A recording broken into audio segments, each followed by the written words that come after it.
Hello!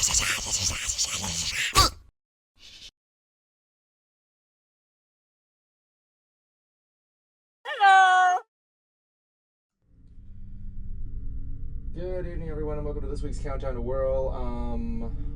Wow.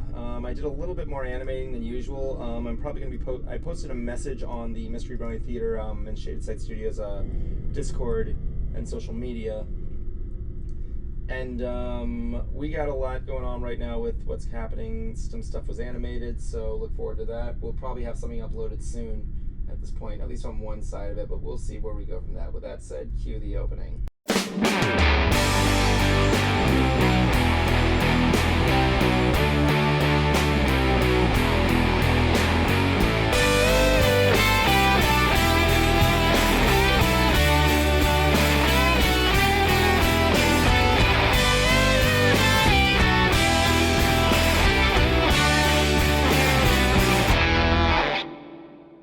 Hello!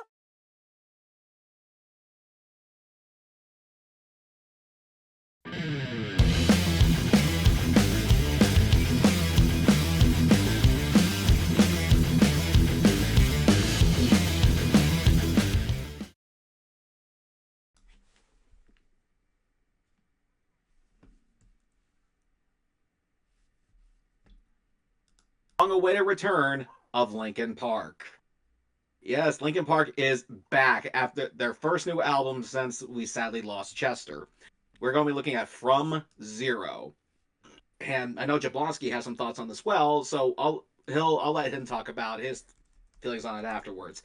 But basically, in a nutshell, this album is like their first three albums, Hybrid Theory, Meteora, and Minutes to Midnight, but played through the filter of their, I think it was their sixth or seventh album, The Hunting Party. And I will say, I am definitely liking Emily as the new singer. Okay, you can if you actually watch their latest video for Two-Faced, you can tell that she is just embracing the fact that she, as a chick, is the new singer of Linkin Park. Like, you see her performing, and she does one of these moves with the flaps of her jacket, where she just kind of does this. It's almost as if she goes, "Yeah, you see that? That's a boobie." And then she puts her hands on her head and starts shaking her hips, going, "Now that's a female figure." So you can tell that she is having a blast with this. And it's good. I like seeing that too because it has some confidence in her performance.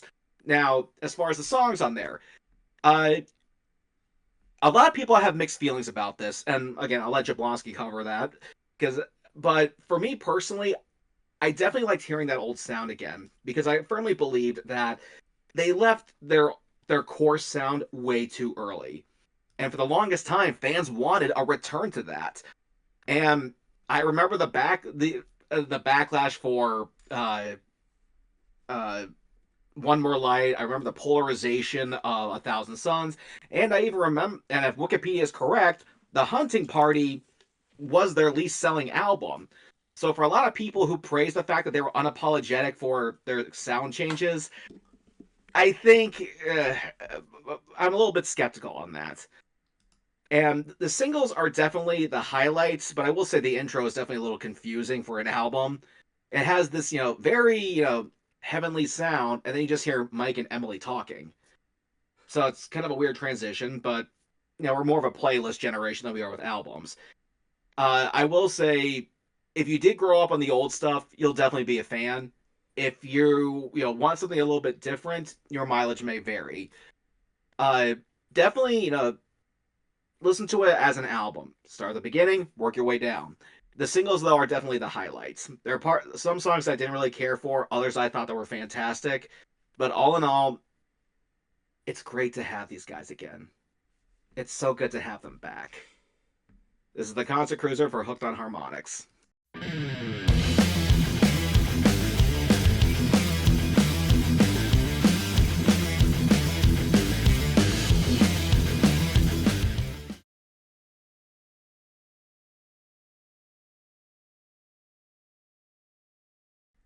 Alright, stand by. I want to test something.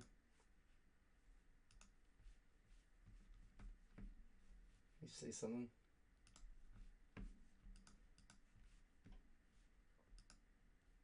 Oh my god. Okay. Welcome back to another nerd episode of Another Nerd Talk Show where we talk nerd. I'm gonna tell you guys something that's either gonna make you mad or you're gonna either burst out laughing hysterically. Um, this whole time, um, since the beginning of the stream, when I was getting things set back up with the audio and everything, Yeah. I forgot to unmute the stream desktop audio, so the entire stream has been me talking to myself and Jablonski not being heard the entire time by accident. You mean I could have said whatever the fuck I want, and you wouldn't have argued? I'm sorry.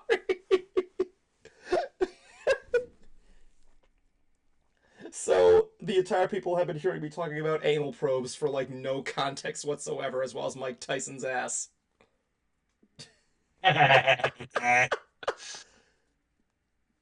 So Cruiser I asked Cruiser what was it like being abducted by aliens, and now everybody's gonna think that. Welcome back, everybody, to another episode of Another Nerdy Episode of Another Nerd Talk Show, where we talk nerd. So, a little heads up here, since this is my mistake. A little heads up. December 1st will be our last stream of the season. We're gonna be closing up with our Black Friday special to fine-tune the show. Also, next week we'll be having a guest host. Cruiser, who are we getting? YouTuber Zach Atkins, guitarist and newest member of the 100K sub club. Nice, man. Have you heard anything from him yet? No, but he did make a post on his YouTube saying that he's working on some new video ideas, so That's definitely give him a minute. And I even sent him another message earlier today, making sure that he'll be on. All right. We'll just have him on as a guest host. We'll talk about what happened this week. We'll talk music. We'll do all that stuff. Mm-hmm. Just having a nice, manly 2-hour conversation. Pop a couple of beers, have a good time, that usual stuff. But anyway, like I said, Jablonski, I know you kind of had your issues with the new Linkin Park album. Why don't you actually fill people in? Okay, so to me, it's not a bad album. I'm saying that right now. It is not a bad album. Personally, for me though, well, yes, I do get that they're starting from scratch because of the loss of Chester and all that. So part of me still can't really get over that it played a little bit more safe than I would have liked, because you got a new singer, a new drummer. Maybe don't veer away from the new metal, but experiment a little more. Cool. I kind of, it's like, do I think Linkin Park is back? Yes, I absolutely think that. I'm kind of giving the leeway this time around because, like Cruiser's mentioned, they're starting from scratch, essentially, and they're trying to do their thing. Now, if they keep doing the same kind of sound again on the next album, if they decide to do another album, then then me thinking that they're playing it safe is going to be a little bit more heavy. When you say heavy, do you mean emotionally or like music-wise? Music-wise, because Linkin Park is usually known for being experimental. Which for this album, I'm fine with them kind of going back to that old new metal sound. But at the same time, though, too, their next album, I do hope they be a little bit more experimental and kind of play with sounds a bit more. I 100% agree with you on Emily. She is rocking it. Yeah, I did, release a TikTok of it, of my review, and one of the things I did say is I kind of wish, there was a little bit more of Mike Shinoda's DJing and sample work in there, because it doesn't really kick into maybe the end of the album. But yeah, I at the very least, if people are still skeptical, I would at least say, at least for Jablonski's reasons. I know there are some who are still, on about Chester. But if you do wish they were a bit more experimental, give them a little leeway with this because, uh, like he acknowledged, they are starting from scratch again. They probably want to see if they can still, play, perform, and write this stuff. So, I mean, I even remember it was Joe Hahn, their DJ, who was the one who kind of got the ball rolling. Goes like, "Can we just like not even just play, but like get back together and just see how everyone's doing? Can we be Linkin Park again?" Like, they missed it, and it's sad that their original drummer doesn't want to join them on this. Now their new guy is good. Colin Britton, I believe that's his name. I think so. Yeah. So I'll be looking forward to that. And I found out that they are playing Welcome to Rockville in Daytona. Hopefully I can go this year, or next year I should say. However, the one part though that's driving me a bit crazy is the day before Rockville, that Breaking Benjamin concert I was supposed to go to, the new Florida date is the day before the festival. It's like, and keep in mind, like, for that Breaking Benjamin show, I paid $700 for a VIP meet and greet. I do have like a certain amount of time before I can, get a refund. But like, god damn it, like, really, guys? So I was trying to make an emoji happen. And but I also, got some new signatures to the collection. Nice. Yes. First up, we have a band that I used to listen to when I was a kid. I love the epic GIF there, Evan. No, if you actually do that in front of if you actually do this in front of your Mac, it'll make it happen. Give it a try. I know it happens because it happened to me during a stream. Remember? Yeah, I know. I don't know if you knew that whole thing there. But we have a new album from 311. Nice. Oh, damn. Yeah. Yeah, their first new album in like 6 years. It's called Full Bloom, and honestly, it sounds like they were never gone. Okay, they have, they still have their touch. Which, for those who don't know, it's kind of like an edgier version of Sublime. Like, the hip-hop and the reggae elements are there, but there's a bit more rock to it. And it sounds great. I mean, and I will say, too, yeah, I love the singer's last name. The singer's name is Michael Hexum. You put an X in anything. It's like you put an X in everything and it makes it sound awesome. I don't think it's an X. I think it's a CKS. I mean, that's one of the reasons why I want my first son to be named Zyzzyx. That's ZYZX. Zyzzyx. So this was really cool. This was a pleasant surprise. And the other is that I have an autograph from the current lineup of Mushroom Head. This is a band who has a lot of members in it, like Slipknot, but musically they are worlds apart. Oh my god. They all there's 8 members in their band, and they all wear like the same mask with like slight variations.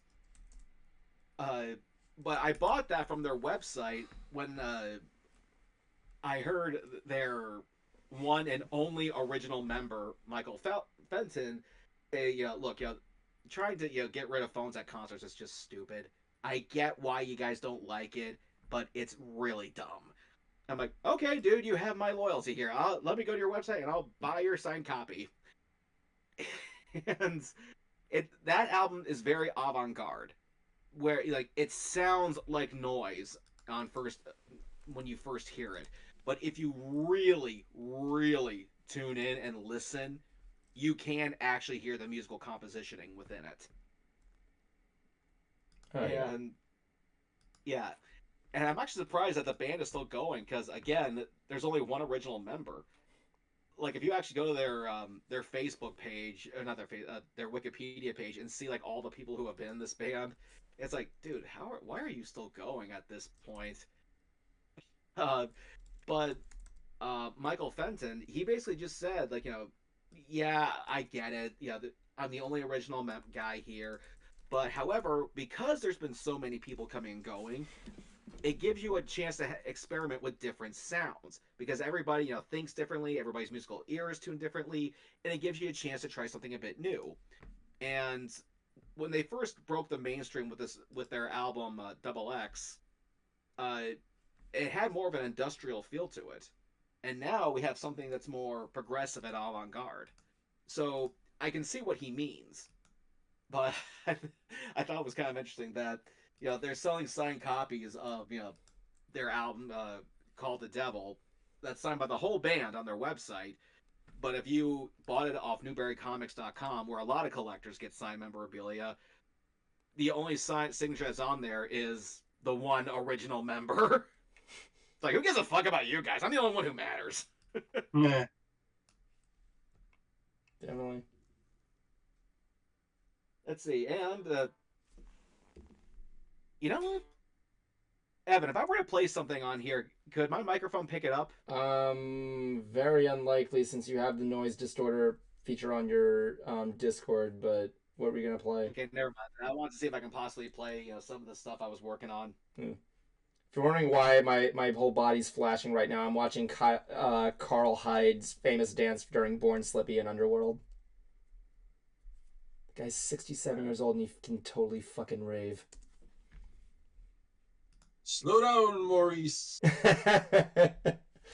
So like, one thing I really want to get into is goth electronic. Because I was watching this video for wait, what? What electronic? I think it's called. Let me see. Is it called? It's called goth electronic, I think. It's like cyber goth music. Interesting.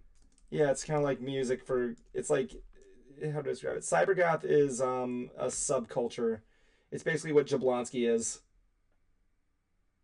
getting into now. Yeah, he was just an asshole. Well, okay, so I'm gonna have to explain that one. Yeah. Tell about your new phase, dear. Okay, so no one was supposed to know that, Evan.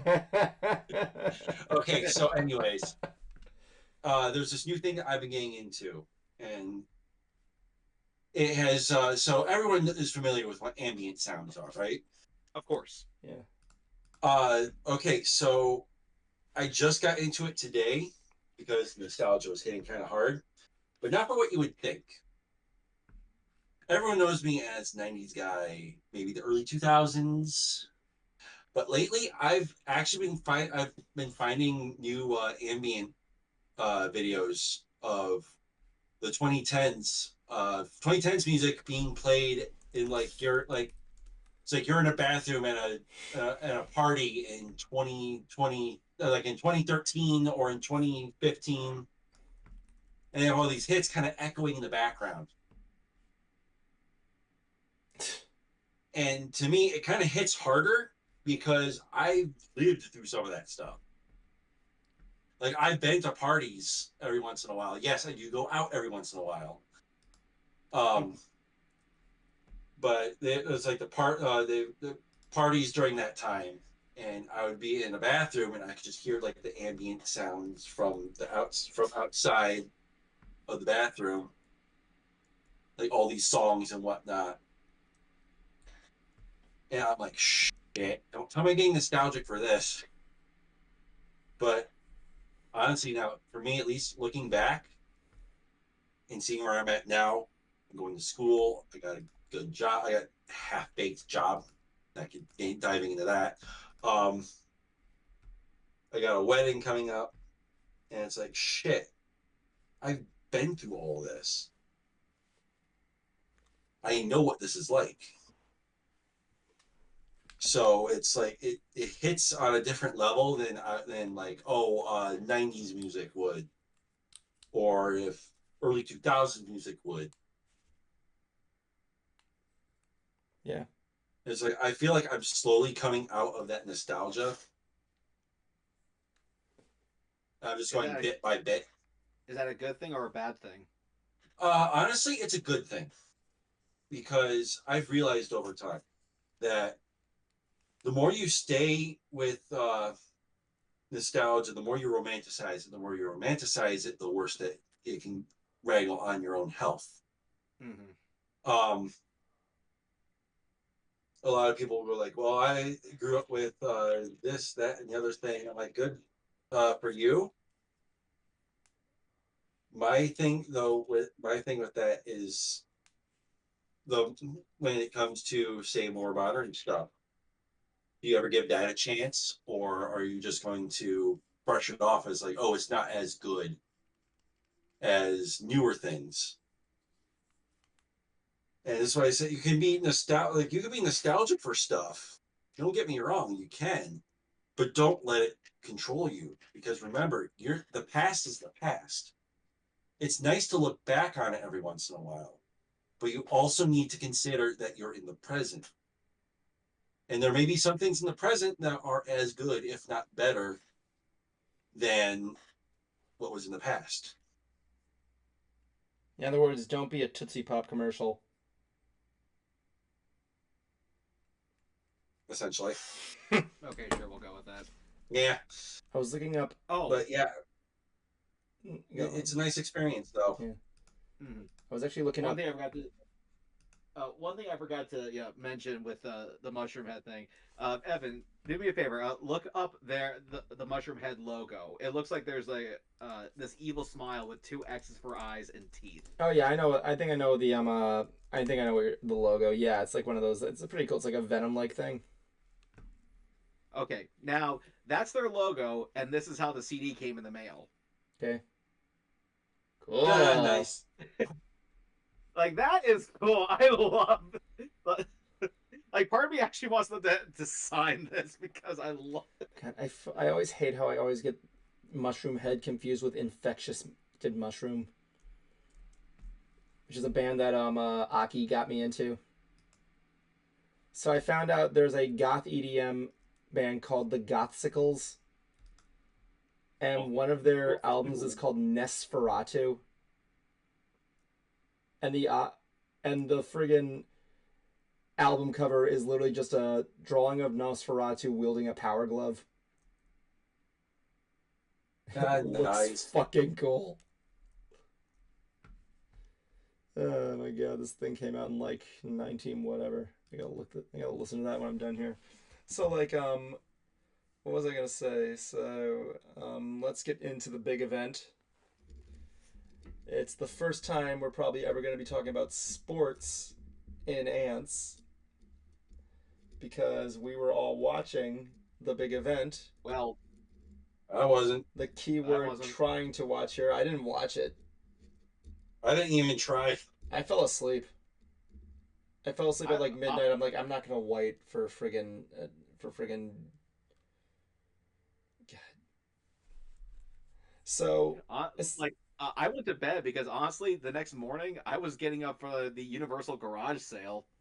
Yeah. Oh yeah, I saw something on that on TikTok. Yeah, but anyway, so yes, this was the big highlight of the week, the worst boxing match ever been broadcast.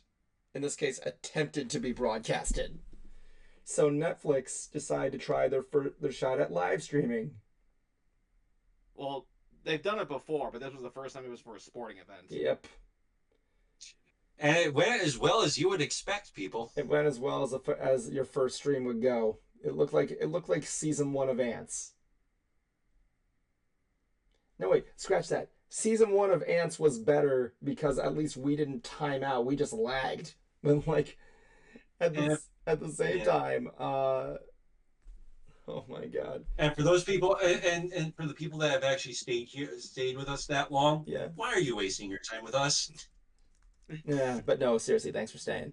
So yeah, Jake Paul versus Mike Tyson, or like Glass Jake versus Mike not gonna TRYSON. Oh my! You didn't listen to the voices. God, where do I even begin with this? I haven't seen one clip of this fight. I sent you a compilation of everything you need to see, but at this point you don't need to see anything because it was one of the worst. I watched the highlight clips, and it is just okay, but let me at least ask you this: was it, for lack of I guess to put it in a term everybody can understand, an honorable fight? Like nobody was really like at each other's throats. This is like man versus man. Like, let's see if we can do this. Well, let me tell you what happened. Were they good sports? Let's just start over from the beginning. Jake Paul of the Paul brothers, you know, the Paul brothers that nobody likes on the internet except if you're a little fucking kid, wanted to fight Mike Tyson. Why?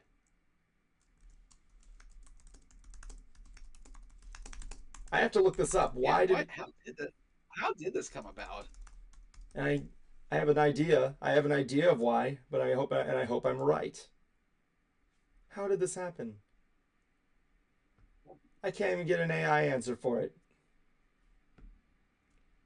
I don't know why. I don't know why. Paul reportedly shared the idea with Tyson, believing that he would also see the potential. And from their fight to become a reality. I don't know what. Let me see here. Where does this end? This has been going on for a year. Something like why Paul wanted to fight. I'm sorry, Jake Paul. Yeah, Jake Paul. Outside the obvious money-making potential of a fight between two global superstars, Paul and Tyson each have their own motives for talking the fight, which several people in the combat sports industry have viewed as a mismatch and disrespectful to the sport of boxing. Paul is interested in the sheer spectacle and personal prestige of Tyson. An ego trip, even at the advanced age. Tyson has had a checkered past with famously included mountains of debt, so the assumption by many is that money is the motivating factor participating in the fight. Tyson essentially, who has a net worth of like 10 million, got 20 million out of this, while Jake Paul, who has a net worth of 80 million, got like 40,000 million out of this. So yeah, Tyson needed the money to fix his debts, and friggin'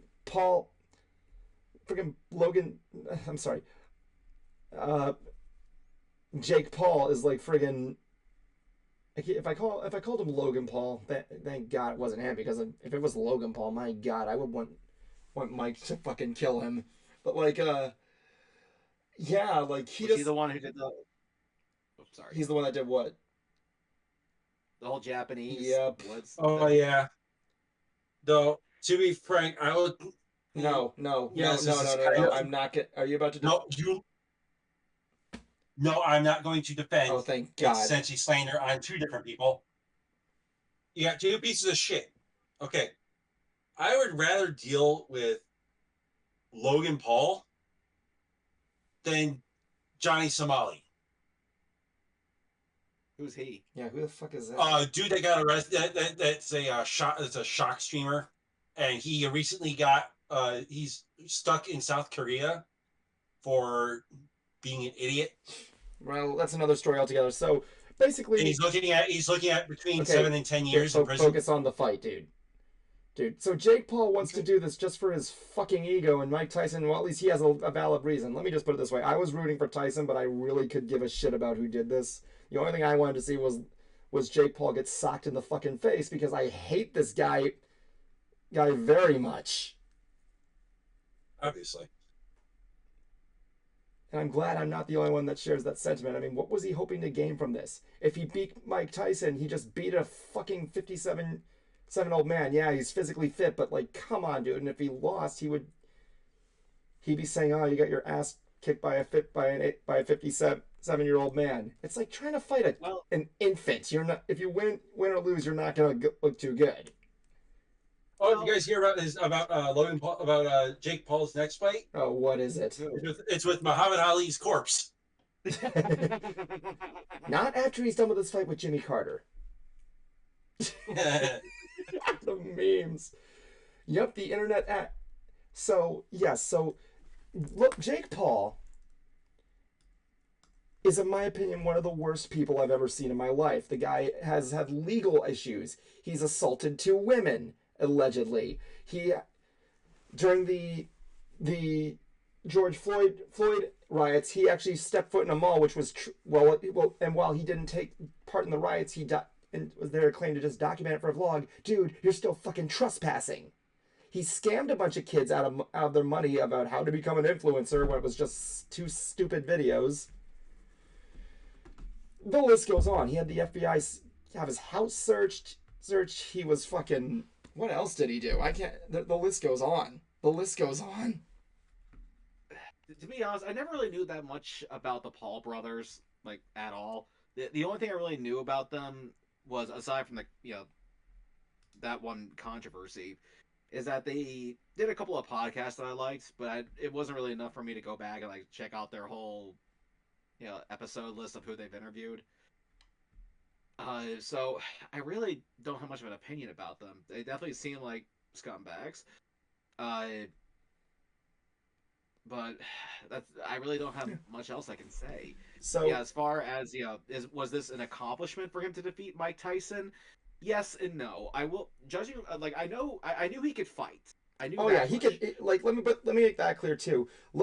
Jake Paul. I apologize if I keep the name. Jake Paul. He can fight. He could destroy. He would be able. If I met him, he'd be able to fucking rip me in half.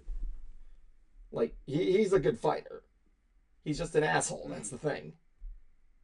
Now, and the way I kind of you could see this fight, at least from maybe like a medical, or to dare even say a philosophical perspective, is does age really matter, or can you actually still kick ass at that age? Which honestly, I think Tyson could, because let's face facts, the guy is still a force of brutality. Oh yeah, he can hurt you. He's still training to this day. Like he's got one of the best trainers in the world as a boxing trainer to this day. Yeah, and while the Paul guy did win the fight, he didn't win by knockout, and I think that's what people wanted. I think they wanted to see Mike Tyson like literally deck this guy to the point where he hits the mat and the fight is over. Yeah, that's what I think people wanted from this. But to Paul's credit, he actually went in with a strategy. He actually figured out how to wear the guy out. Well, we haven't gotten to the fight yet. There's still more before this fight that went wrong. First of all, okay. Please. First of all, the Netflix broadcast. Yes, this fight has been anticipated for almost a year now. So the audience, which was apparently like 60 million people on this broadcast, whenever you tried to get on Netflix, it kept going down. It kept going down. It kept going down. Cruiser, your dad made a post about this, right? Let me see if I can find the post. He did? Yeah, he made a post. I'm going to see if I can find it real quick. 11 p.m. Still waiting for Tyson fight. I want those first 3 hours back. My response to him was, as soon as it loads here.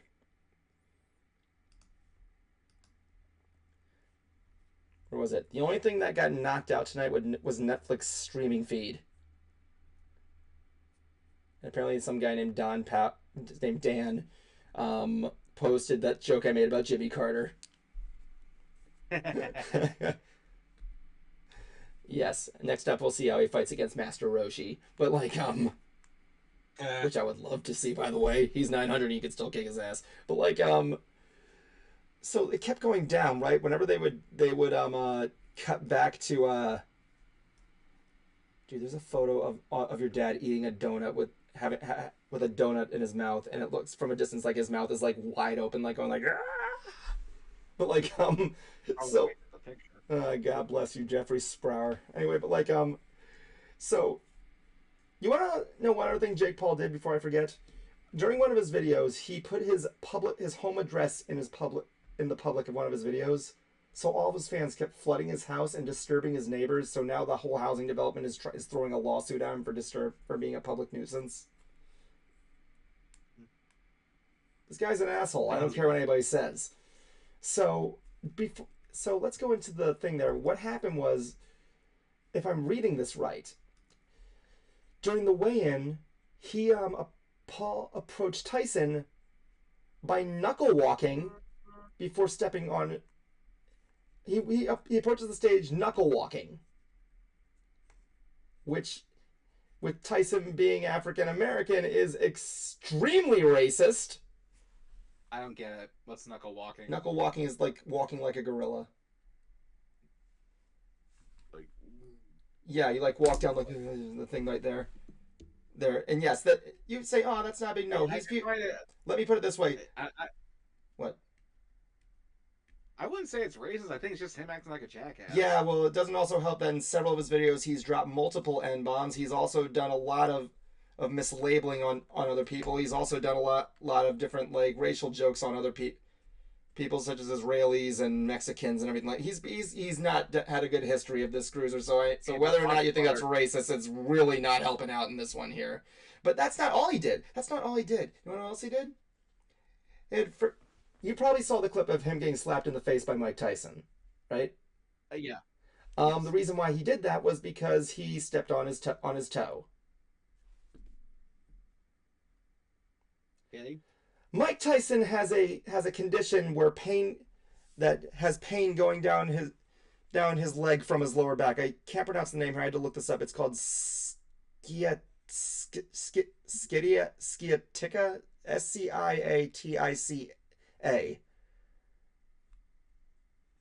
So now there are people debating whether or not him doing that may have sabotaged the fight.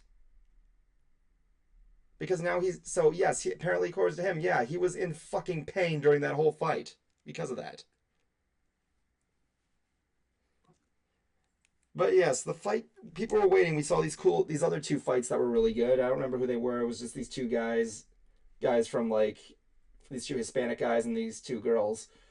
But like all the while we're getting interviews from each one. Every single time Jake Paul was on screen, I'm like, I want to strangle this guy so badly. And because like he was just flaunting his ego and everything, like right, like there was one point where Netflix cut off and it went to what was it, Jablonski? Like the end of an interview with Mike Tyson. I think it went to an interview with Mike Tyson, and he walks away and you get to see his ass. Not gonna lie, Mike Tyson actually has a pretty fucking cool ass, but that's another story altogether. Come on! Oh, yeah, I think he has some explaining to do. Okay, let's put this joke out of the way. What are you saying? Are you like not surprised he would have a nice ass? I'm not looking at his ass at all. Yeah, I don't think you had much of a choice. It's not his ass for questioning. You posted a picture of all the SS chat, didn't you? Yes, I did. I liked how the hashtag was "Thanks Netflix." My kid now knows what Mike Tyson's ass looks like. But yeah, the fight finally starts. And going back to what you said, Cruiser, when he was fighting him, he was clearly being more strategical. Yeah. Like modern, like fighting. Brony said this, I believe. Mm-hmm. Yes.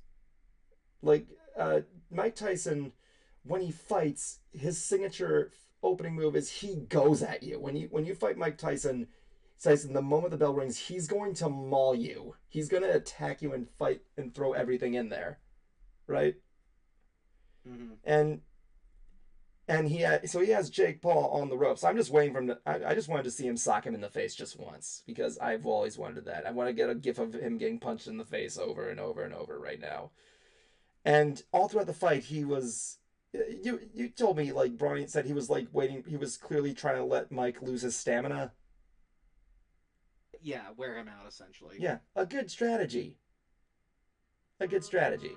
It's like modern. It's like a modern fighting style versus like an old school style. Because back then there were like more. I can't say there was like similar fighting styles. 'Cause I'm not too big on boxing history, but it was a lot different back then. I mean, if he was fighting like Tyson in his prime, he'd be destroyed, no doubt. Oh yeah.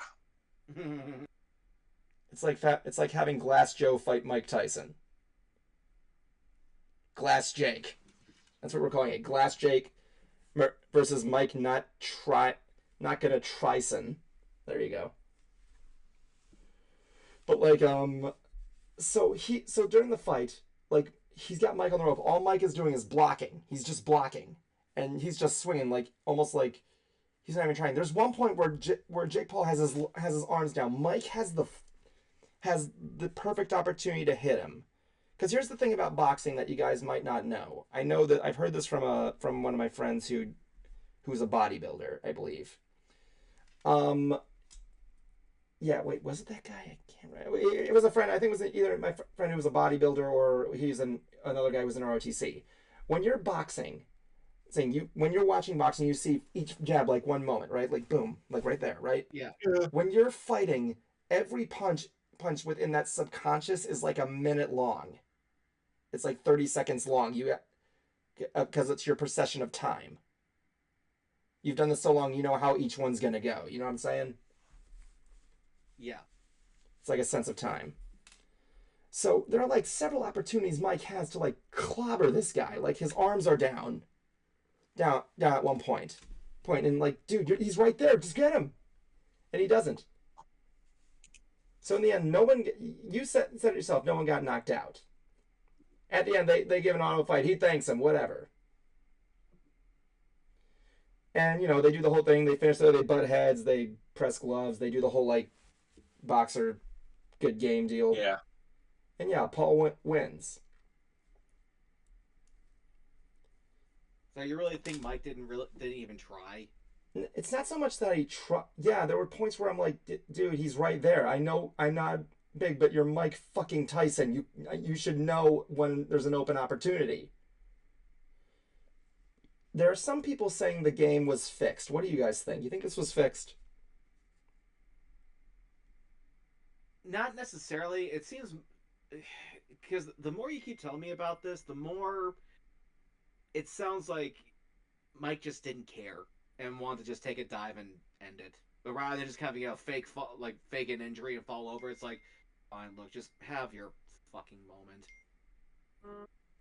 Maybe. I mean, like Mike Tyson's not gonna get like hate from this. He's gonna be a legend forever. Oh, of course. Yeah, but let me Oh, yeah. Absolutely. But here's the thing. Like, do you know what's really really funny? Like, my dad was voting for Jake Paul to win, and he stayed up the entire night. Wait, what? I remember that. Yeah, and I remember. How much did he get out of that? $40.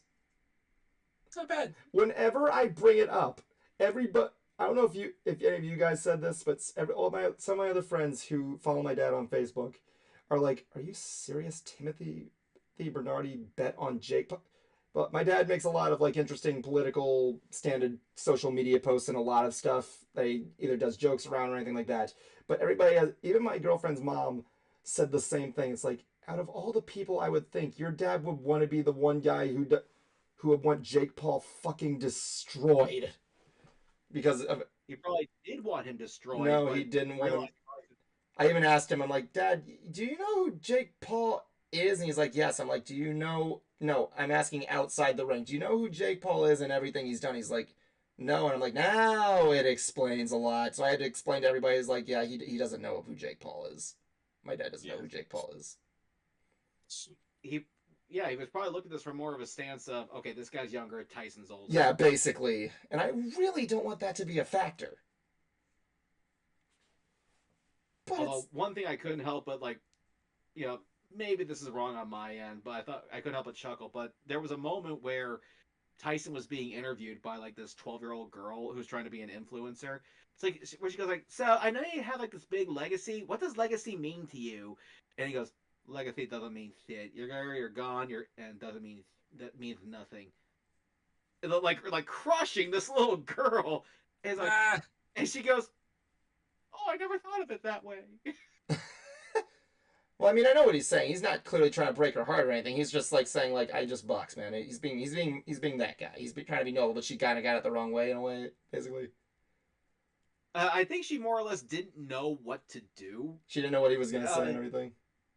Yeah, I mean, and to be fair, it's not like Mike doesn't have a point. I mean, look, I love all this stuff. It's cool. It's fun to show off. But at the end of the day, yeah, it really means nothing. Just like how Mike Tyson may be a famous boxer, but when he's dead, do those titles really mean anything? Well, it's just the legacy, honestly. But yeah, I mean, like you look at like people like out there such as like Muhammad Ali. Is Muhammad Ali still alive or is he dead? No, he's dead. I like how you said no the moment I finished that question. Like, is he alive or dead? And you said no. So I think that answer would be like Muhammad Ali or like Manute Bol or like fucking who else? I can't think of. I'm not too big on sports, so I don't know a lot of sports stars. Or I want to say King Griffey Jr., but like I don't know if he was that big or if he's even still alive or not. This was basically the closest thing we had to a real celebrity death match. That's a good way to put it, actually. I expected nothing, and yet I'm still disappointed. Yeah, the fight looked unrealistic. It was like pathetic. You have to watch it, which is why people are now dubbing this one of the worst fights ever conceived. Now, the fight was like 16 minutes long because they wanted it to be like each round to be like 2 minutes, which is fine, whatever. Because the fight didn't start until like 2 a.m. in our area. Like it was just, we didn't want it to be up too much longer. Was the fight going on as as Netflix was having technical issues? Yes, Or it did they wait was. till Yes, it was, Yeah. and they did not address it. Not good. No, it is not. See me, I was watching Cobra Kai. Oh yeah, that's right. The second half of the final season came out. Yeah, no spoilers. Yeah, I'll just face it. All the fights. I think I'm gonna. I'm not gonna get spoilers, but I'm going to assume the fights in Cobra Kai were better than this. Fuck yes. And they were choreographed. Hell, the new Death Battle that came out was better than that. Well, that's a loaded statement. It was. Like I was watching the clip show I said you guys. I'm like, I've seen wrestling matches that are more convincing than this fight. Come the fuck on. And oddly enough, Mike Tyson did some stuff for the WWE. Oh really? He did some wrestling stuff? They had him as a guest referee, and this is actually what I find funny. If you watch the Mr. McMahon docuseries on Netflix, at one point Eric Bischoff was doing so well with WCW that he didn't give a shit what Vince does. Like, what do I care? I've been beating him in the rings for 83 weeks, and then someone goes, Eric, he got Mike Tyson, and Eric goes.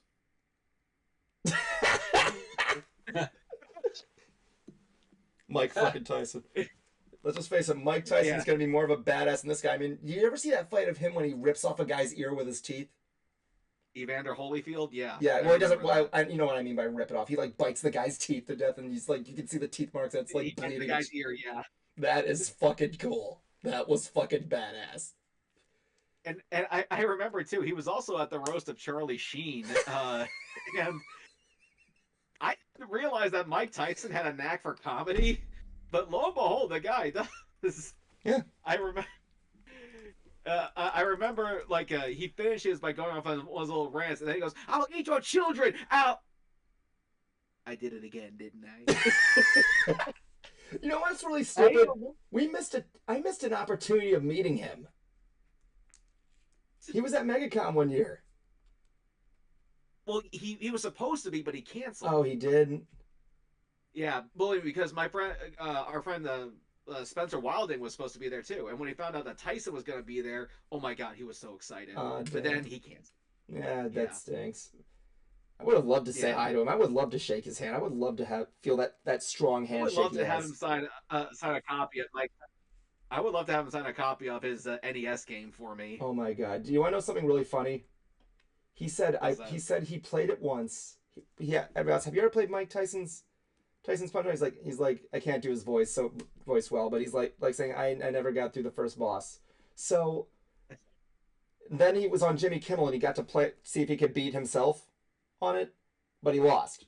So let's just put it this way: the only two people to beat Mike Tyson are Mike Tyson and Glass Joe. Glass Joe beat Mike Tyson. There you go. What I thought though was so adorable though is that Mike was doing a con appearance and some guy brought his little like kid 5-year-old son dressed up as Mike and did the victory pose in front of him. Like, oh yeah, I saw that. Adorable. He can also sing. And Mike's getting such a kick out of it. Yeah, Mike Tyson can also sing. I saw the end of The Hangover too. He could sing. Mm-hmm. And he can apparently do cartoons. Yeah, he can solve mysteries. Mike Tyson's mysteries. I was about to say, he can solve mysteries. Can Jake Paul solve mysteries? I don't think so. I still love the commercial for that show. He goes like, "Don't get knocked down by your mysteries. Get knocked up by me." When I saw those previews, I'm like, this cannot be a real show. And lo and behold, it was. It's one of the reasons why, like I'm fully aware of Mike Tyson's past and his history, but just seeing how far he's come and just being better, it's like it's kind of like with Steve. I was like, how can you not be somewhat impressed? Yeah, he seems like a Yeah. nice dude. He seems like a really chill dude. I'd have lunch with him. Yeah, absolutely. He's the type of guy you would want to just sit there and have lunch with, just to talk shit. Pop a couple of beers, have a nice night. The one thing I probably would ask him is, are you going to piss on Don King's grave? Yes, I am. Yeah, this is the thing. I can't say anything good about Jake Paul either. I mean, the guy was booted from Disney Channel because of his fucking mishaps. I know that. Yeah, if you didn't And know not, this, Jake Paul's originally was a Disney Channel actor. really, But what show did he do? let me see if I can find it. It began with a B. It was like Bizarre Bizarrevark. Bug Juice, maybe? I don't know. It was called Bizarre Bark. That's what it's called. I don't fucking know. It's just what happened. So, yeah, apparently his and during his controversies, he was fired from the show because of. Let me see what I could find here about the reason. Yes, during the after gaining acclaim on Vine and YouTube, Paul was hired onto the set of Disney Channel for the series Bizarre Bark, playing a character who accepted dare requests to perform. On July 22nd, 2007, during the middle of filming the second season of Blizzard Bark, the Disney Channel announced that Paul would be leaving the series. The announcement followed news report from KTLA about public complaints from Paul's neighbors regarding noise generated by Paul's pranks, parties, hazards, and large crowds of fans congregating in the neighborhood. Paul later confirmed on the news that his Twitter page, saying he would now focus more on personal brand, YouTube channel, business ventures, and more mature acting roles. Paul later revealed in an interview with the Hollywood Reporter that he was actually fired from Blizzard by Disney, which wanted to expedite the process of weaning him off the show due to the KTLA segment. Going back to what I said when he posted his public address and all these people were like flooding his house and disturbing his neighbors and pissing them off. Oh, so I got a new thing. Wonderful.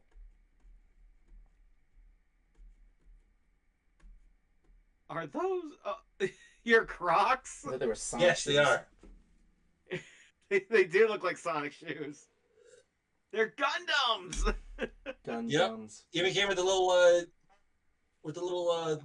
charms on them. Yep.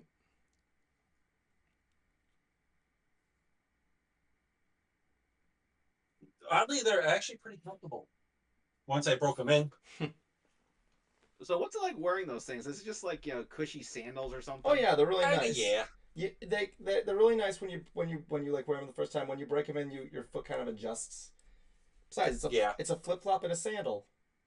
I mean, I know flip flops are technically sandals, but you know what I mean.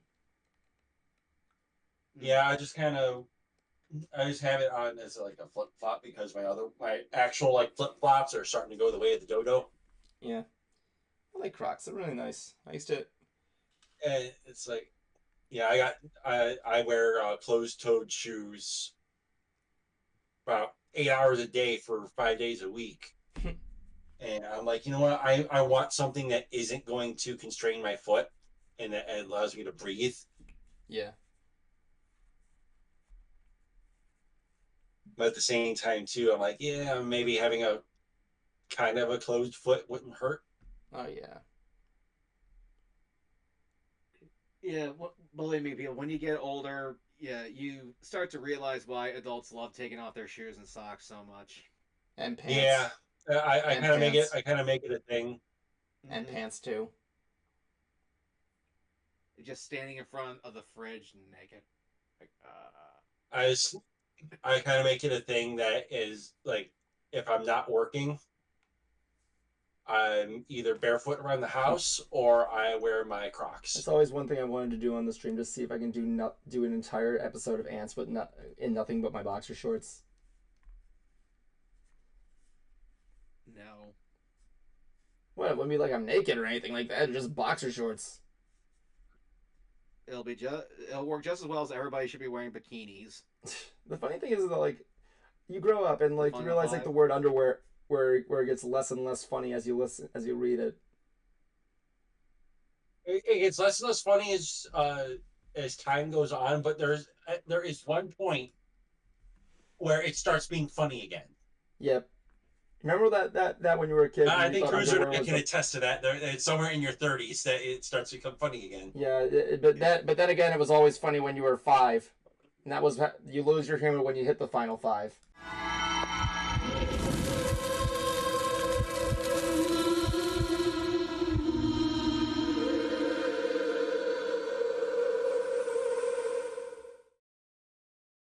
See, the point I'm trying to make here tonight is fuck you, Jake Paul. You're an asshole. You're a douchebag. And now that you've become popular for beating Mike Tyson, everybody's gonna know what kind of person you are. Can you guys agree with me on that? Can I just get a unanimous fuck you, Jake Paul? Fuck you, Jake Paul. Fuck you, Jake Paul. Fuck you, Jake Paul. And fuck V-Shred. Fuck you, Logan. Fuck you very much. I fuck you very much. Inky. He can come back to me and said, I fuck you too. Alright, so welcome to the Final 5 where we give the... Oop. Sorry. Can I get a redo on that, please? Stand by. There we go. Welcome to the Final 5 where we talk about Final 5 things and Final 5 stuff. Fuck you, Jake Paul. So with that said, I'll go first. Go. I said go. No, wait, am I going now? There we go. So, not a lot to talk about with me. I got a lot of animating stuff done. I was a little slow this week due to some stuff. I'm probably going to be releasing the part 3 soon. As I said in my update letter that I posted on the social media, I'm probably going to release part 3 before Bright Ideas portion of World Part 2. So keep your eyes open to that, and we'll see what we can get through on that. So stay tuned. And that said, I have nothing really much else to add to that one there, so I'm going to be moving on to Jablonski, because Jablonski does Jablonski things. Jablonski, your time goes now. I got not too much going on. I'm just more focusing on doing schoolwork, holiday stuff, job stuff, and whatnot. Just trying to get by and get stuff done with the holidays among us and all that. It's becoming more of a nightmare. But things are going at a pace. And also, remember kids, drink your motherfucking drugs. Excellent. Thank you for that beautiful eulogy that you always give us every year. All right, next up will be the Concert Cruiser. Cruiser, your time begins now. Yeah, I have 2 events coming up next month. I have NostalgiaCon in Texas, where I'll be meeting all 3 Eds. And then I also have Trans-Siberian Orchestra just, days later. Both in South Florida and Central Florida, back to back. And I'm also trying to see if I can possibly become a supervisor at my job. I have some training videos to watch, and I need to give an essay as to why I want to be one. Long story, but we'll see what happens. But with everything keep coming up, it's definitely taking way time to try to write musical stuff. So as soon as this is over, I need to get back to it.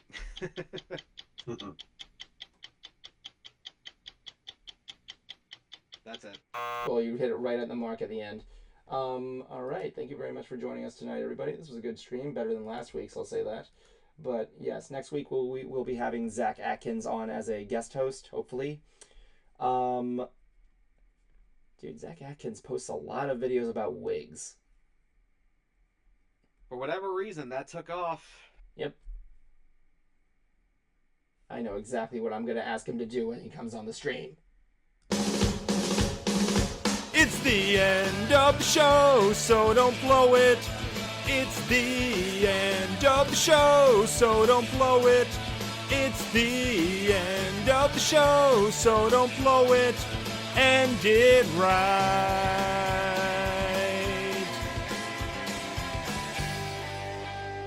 My life is a bacon-wrapped hell